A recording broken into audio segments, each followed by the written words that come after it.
Good evening and thank you for joining us. I'm Callum Smith in for Bruce Frisco. It's Tuesday, December 23rd. This is CTV News. Tonight, Nova Scotia Power calls its cyberattack response effective, timely, and highly coordinated.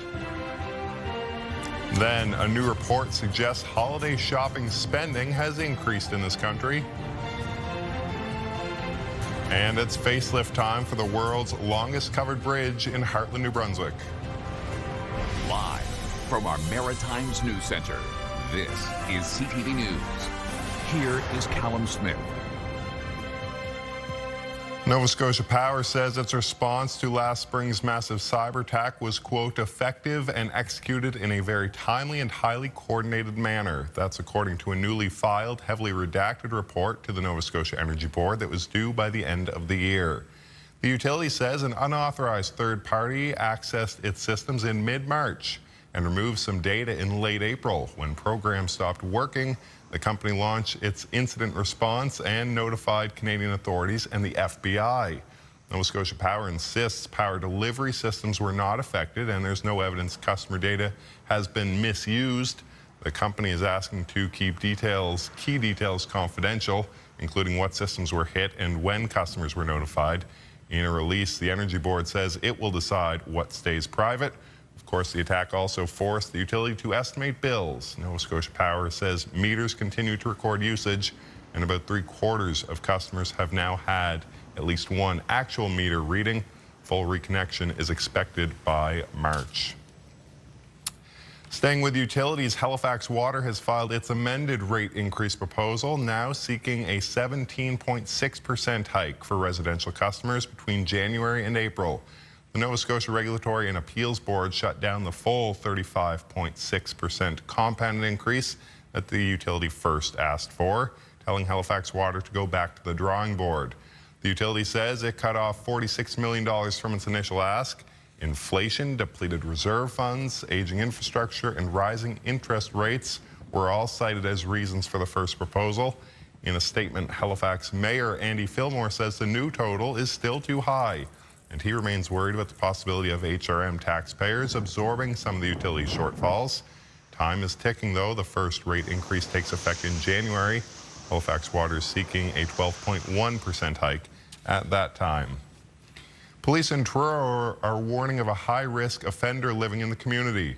The Truro Police Service says 42-year-old Gregory Ernest Last is a federal offender who recently completed parole.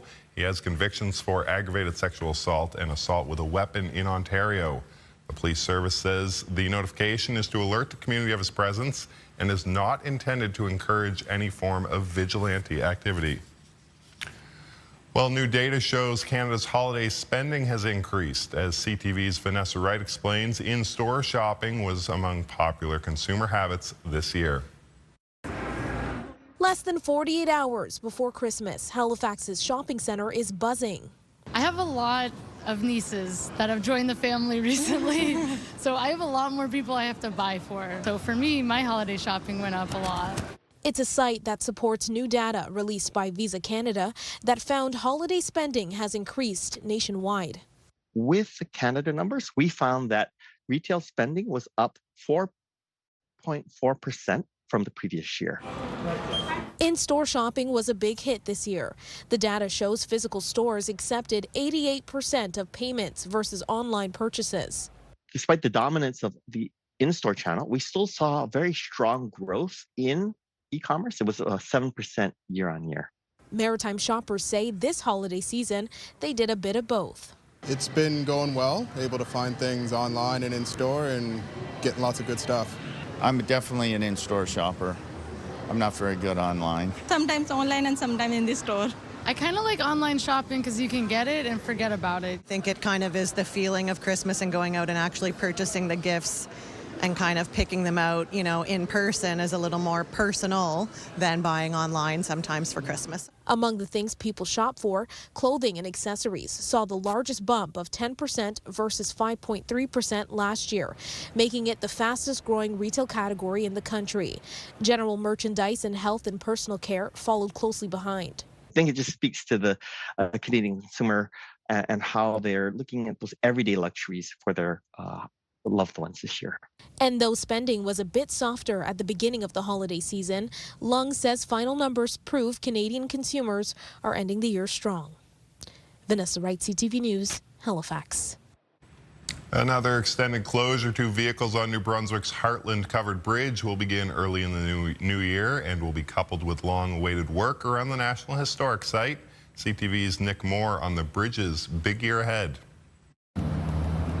The longest covered bridge in the world in Hartland, New Brunswick, will be closed to vehicles beginning January 5th and is scheduled to remain that way for over 5 months.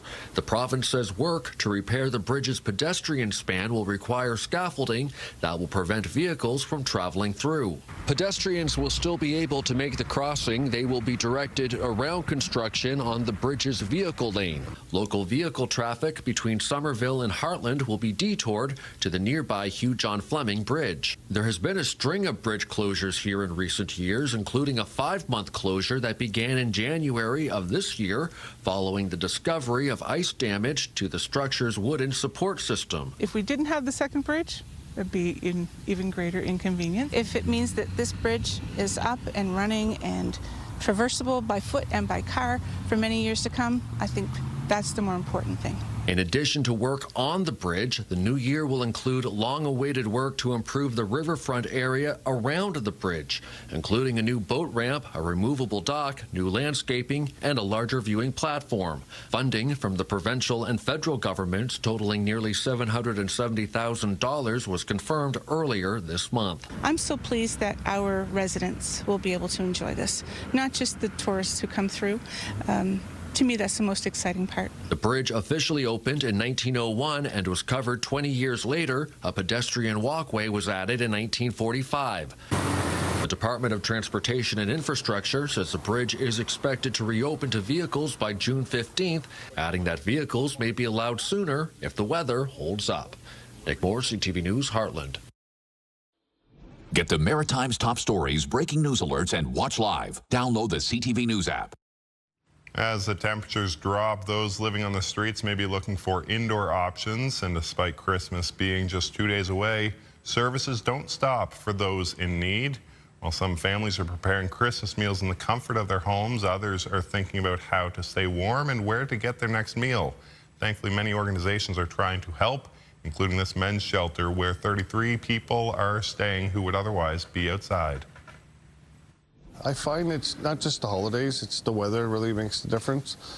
But with the holidays, it just brings more people in need because they don't have that home to celebrate Christmas. Tomorrow from 9:30 to 2:30. We also have breakfast in the morning tomorrow from 7 to 8:30. And then we're closed on Christmas and Boxing Day to give my staff a much-needed break. But we're open between Christmas and New Year's. The city says it will have staff check in at designated encampments with gift cards and ensuring they have warm clothes. The Nova Scotia government says it funds 585 shelter beds across the province and advises anyone experiencing homelessness during extreme weather to call 211. This summer's drought has left many farmers short on feed. It's now raising concerns not only about animal welfare, but food prices and the strain on farmers. CTV's Josh Smith reports. On a frigid morning in Oxford, Nova Scotia, RJ and Jennifer Dillman are already at work on their dairy farm. But there's more than the usual worry on their minds. The long summer drought has left them short on feed they rely on to help keep their 170 Jersey cows healthy and productive for the winter. This farm usually has 4 average cuts a season. This year, only 1.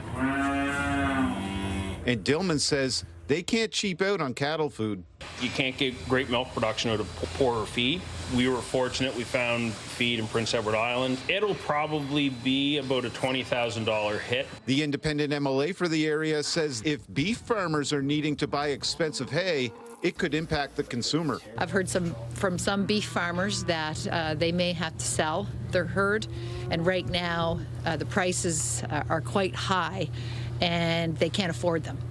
Back at the farm, RJ Dillman says the shortage today could cause problems down the road. For now, they'll do what farmers do and adapt, but they say they can only do that for so long. Josh Smith, CTV News, Oxford, Nova Scotia.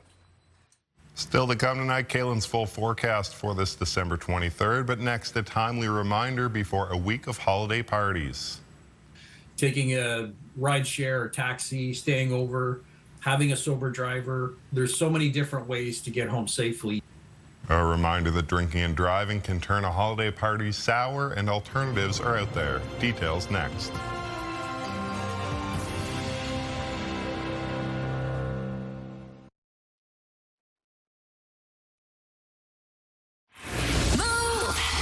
With Aaron and Peter. From our family to yours, Move family, happy holidays and all the best in the new year. We're really looking forward to spending 2026 with you. We love you, Move family. We'll see you in January. Welcome back. As we are in the midst of the holiday season, many friends and families are getting together to enjoy the time of year, which for some means a few drinks or partaking in some cannabis. As CTV's Avery McRae reminds us, it's always important to plan for a safe ride home.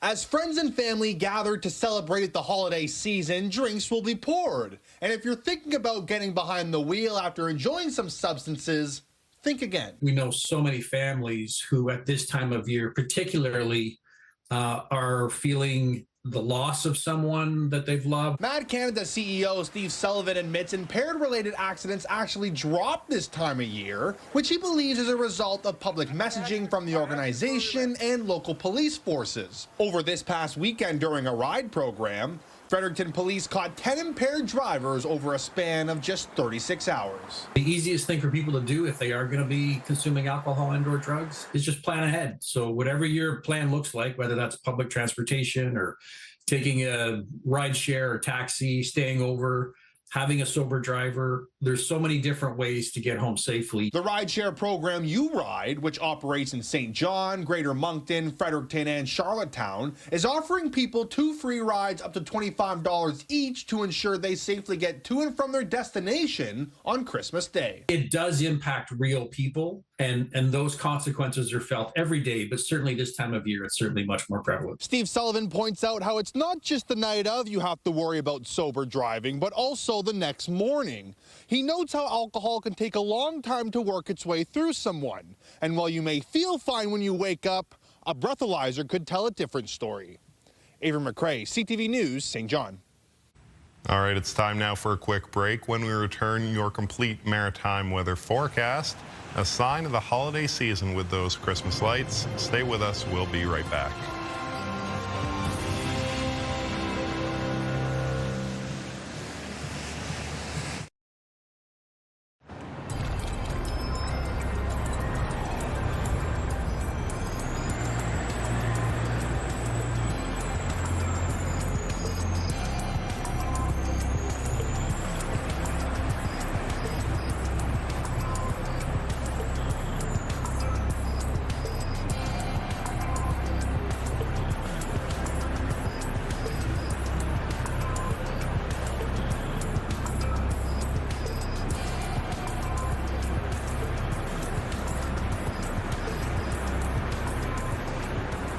Welcome back. Meteorologist Kaylin Mitchell joins us now with your maritime weather forecast. Kaylin, everyone's focused on weather this time of year, of course. What do we have coming up?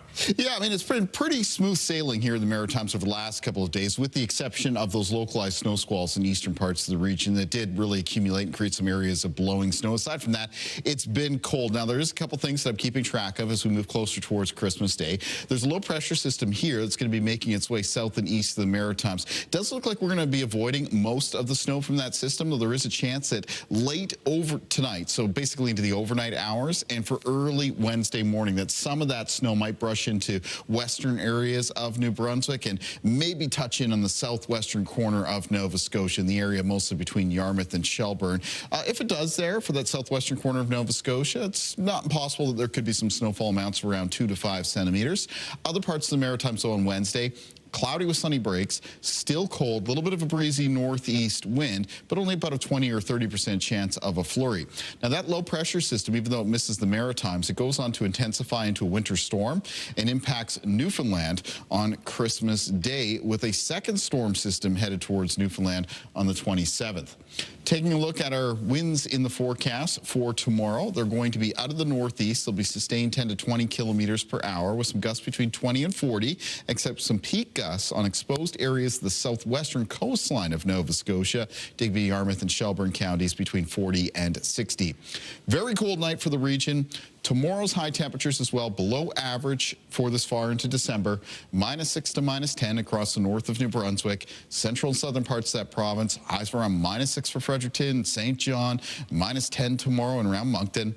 Prince Edward Island for tomorrow with high temperatures between -3 and -5. In eastern areas of Nova Scotia as well, most of the high temperatures between -2 and -5. Northern and central parts of the province with high temperatures between -3 and -5. The Annapolis Valley tomorrow with high temperatures around -4. And on the south shore of Nova Scotia, the high temperatures between -2 and -4, -5 in and around Kedjim-Kuujik Park. Taking a look at the outlook for Christmas Day. There's a round of some snow and some flurries that's going to be arriving out of Quebec. So the snow and flurries will be developing through the day on Christmas Day. Not every area in the region will have snow falling first thing in the morning, but it will be moving in. There is a chance that western areas of New Brunswick, as well as parts of the southwest of Nova Scotia, a few areas in the Annapolis Valley and down around Digby and Yarmouth counties could pick up around 5 to 10 centimeters of snow. Other parts of the Maritimes, trace amounts up to around 2 to 5 centimeters locally. Taking a look at the 7-day forecast, in behind that snow and flurries for New Brunswick on Thursday, it's a mix of sun and cloud through the upcoming weekend. Cold temperatures, though. Chance of flurries after that on Sunday, and then snow possible on Monday of next week, followed by a chance of flurries on Tuesday. Taking a look at the outlook for Nova Scotia, coming up on Christmas Day, the Thursday, snow and flurries. Again, the snow looks like it'll be steadiest through western parts of the province. Flurries for eastern areas of Nova Scotia on Friday, followed by cloudy periods on Saturday, mix of sun and cloud on Sunday, and a wintry mix possible still on Monday of next week, followed by some chilly temperatures and a mix of sun and cloud on Tuesday. And for Prince Edward Island in the forecast on Thursday, Christmas Day, looks like it'll be lighter flurries, but still with the possibility that there could be some snowfall amounts, again, trace up to around 2 to 5 centimeters. Some further flurries in the forecast for Friday with highs of around -4, high temperatures near -3 on both Saturday and Sunday. Some flurries expected on both those days, and then a wintry mix possible on Monday, and that would be a mixture of some snow, ice pellets, freezing rain, and rain. Callum. Okay, thank you so much, Kaylin. It's time now for a quick break, but do stay with us. We will be right back.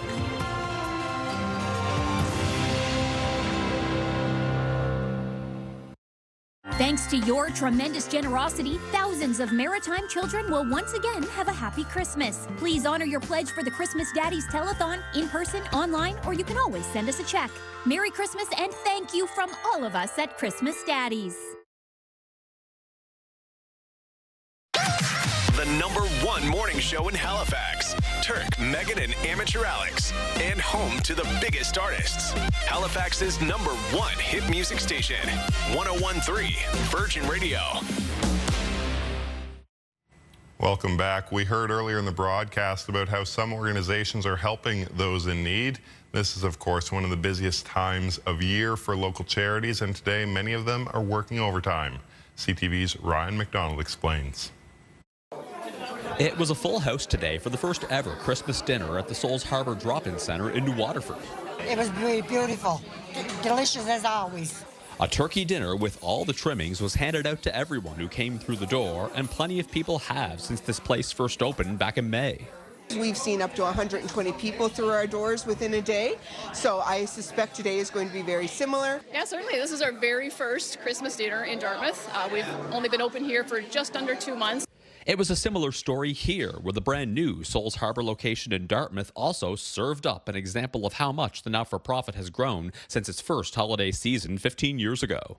So we started in 2010, and our Christmas dinner would have looked very, very different at that time. I mean, just a handful of people.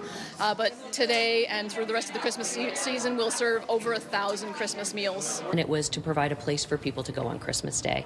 It was started by a doctor and his wife, who were newcomers to the area. That's how the annual Amherst Community Christmas Dinner got started years back. Now, organizers say roughly 600 pounds of turkey is provided, and the venue is donated too, to be able to feed more than 500 people, both here and by takeout and delivery on Christmas Day. Trying to encourage people that either don't have family or their family's away, people that can't make meals themselves. It's not about affordability, but certainly there are people that have that challenge. People think of us as a place of need for food, and we certainly do that, but we are here for those who are lonely or that are alone. Back into Waterford, that idea of combating loneliness as well as hunger during the holidays was also top of mind today. That's why people didn't have to leave without having a little something to take with them. It brings a smile to people's face. You know, sometimes people are struggling with different things during the year, and just giving them a little gift, showing them that they can connect with somebody, that they're seen, that they're cared for, just lifts their spirits and gives them a bit of Christmas cheer. Ryan McDonald, CTV News. It's time now for one last break. Coming up, have you found the Gnome? But first, your wake-up weather. Look right now at Yarmouth, where it's minus 9 degrees, a cold night on the water. It's Kaylin Mitchell with what you need to know in the morning when we come back. News doesn't wait, and neither should you. At home, at work, and on the go, stay connected with a team you can trust, anytime, anywhere. CTV Atlantic and ctvatlantic.ca. Watch live on Crave. All right, it's time now for a quick look at tomorrow's wake-up weather. Kaylin, Christmas Eve, what's on the forecast? Well, we're still bundling up for those morning and afternoon conditions, that's for sure. The cold air is sticking with us here in the Maritimes. Lots of morning temperatures into the minus teens. Remember, there's a chance of a little bit of snow brushing into western areas of New Brunswick, really right along the border of New Brunswick and Maine and that southwestern corner of Nova Scotia. Otherwise, the afternoon, cloudy with sunny breaks, a little bit of a breezy northeast wind, and a lower chance that there could be some isolated flurries around the region, but much higher than a 20% chance for any given community. Callum. Thank you so much. So a cold Christmas Eve morning. Well, if you're from the Riverview, New Brunswick area, this next story may already look familiar. As CTV's Derek Haggett explains, it's about a 2.5-foot Christmas tree that's been making the rounds and posing for photos with just about everyone. It's a bit like the elf on the shelf. You never know what it's up to or where it will appear next. It was almost like a challenge. It was like, what can we do next to try to make the Gnome famous? Riverview's Gnome on the Roam has become a social media sensation. Neighbors Liz McLaughlin and Fred Sears have been dragging the tiny Christmas tree around town and posting his pics on a community Facebook page. And I just started going all over Riverview, getting messages from different businesses. Can you bring the Gnome here? Can you take the Gnome here? And it all kind of blew up. It started with an innocent prank when McLaughlin snatched the Gnome right off of Sears' front steps. I got tired of, elf on the shelf. So I decided Gnome needed a new home, and I decided it was time to take him. Instant fame for the Gnome and something fun for old friends. But there's another reason why they're doing it. McLaughlin's brother Ken, seen here in the brown cap, died in June, and the Gnome's adventures have helped them cope. I've known Fred for over 50 years, and he was like a brother to my brother. And then when this started, it kept us busy the last couple weeks. And then we're like, people like this, and it made us feel really good. As for the future of the Gnome, that's up in the air. So we're hoping, with the spirit of Christmas, that the Gnome will be returned permanently back to Fred's place. It'll be like a Christmas miracle. Somebody suggested we should run him through a wood chipper. I'm against that. I'm thinking I'm going to take him on the side-by-side and set him free with all his relatives out in Albert County. If you want to see the Gnome on the Roam for yourself and maybe get a picture taken with him, my sources are telling me that he might be here down on the riverfront enjoying the Christmas lights tonight. Derek Haggett, CTV News, Riverview, New Brunswick. Alrighty, that is your late news tonight. Just a reminder, if you've tuned in late or you'd like a second look at any of our stories, you can always visit ctvnewsatlantic.ca. It's your home for news. I'm Callum Smith in for Bruce Frisco. Thanks for staying up with us. I hope to see you again tomorrow at 6 for our Christmas Eve show. Good night.